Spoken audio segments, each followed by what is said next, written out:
So the reason I'm making this video is because I don't think people who haven't truly recovered from a heartbreak can function to their totality, right? And I'm going to explain in depth why. So imagine that, well, we know that love is represented by the heart. And I don't think that there's a trivial reason for that. Obviously, when we feel love, a lot of us report that we feel a sensation in our chest. But I think it goes a lot deeper than that. I think that the heart is representative of a lot of things that love is representative of, and there's a lot of similarities, and I'm going to explain.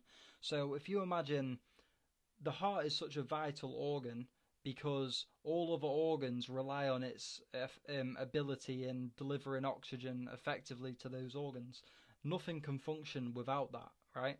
And so the same way with, in my belief and in the belief of a lot of people, I suppose, if you are not in the external world, if you are not able to be vulnerable, to give and receive meaningful affection, which I believe is in large part what love is, then you are unable to function to your totality in the world. So you're not able to have fulfilled um, relationships romantically, with friendships, with family.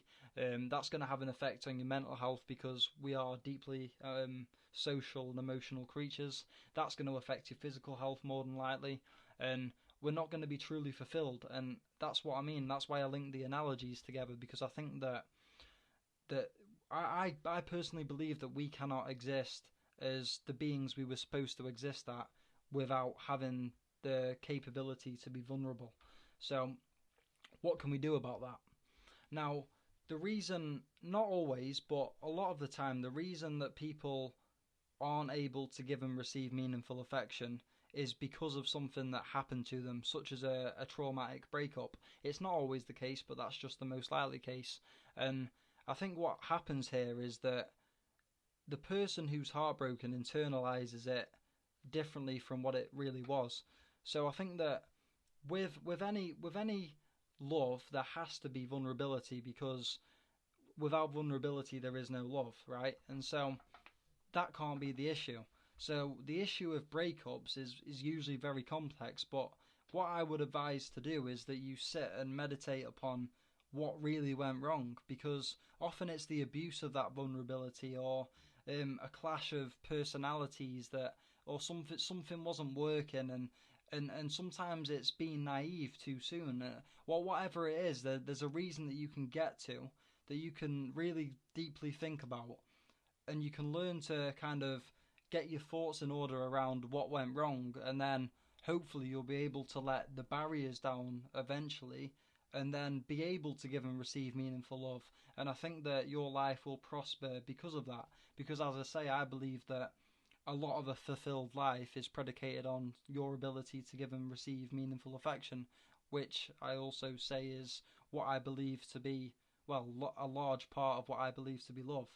So, if you're even if you're in a relationship now, but if you've been heartbroken and you don't think there's a part of you that you can give to other people, and you feel closed off, maybe it's worth trying to get your thoughts in order and think about what really went wrong, because I'm telling you, the vulnerability wasn't the issue.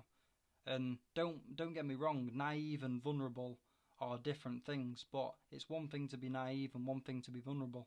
There's no error in vulnerability. It's absolutely essential for love, and it's absolutely essential for a meaningful life. So if you can get in order what really went wrong, if you'll let yourself sit through that, then I think that you may be able to free yourself, and you may be able to exist more effectively in the world. So yeah, thanks for listening, guys. I know I went a bit deep, but yeah.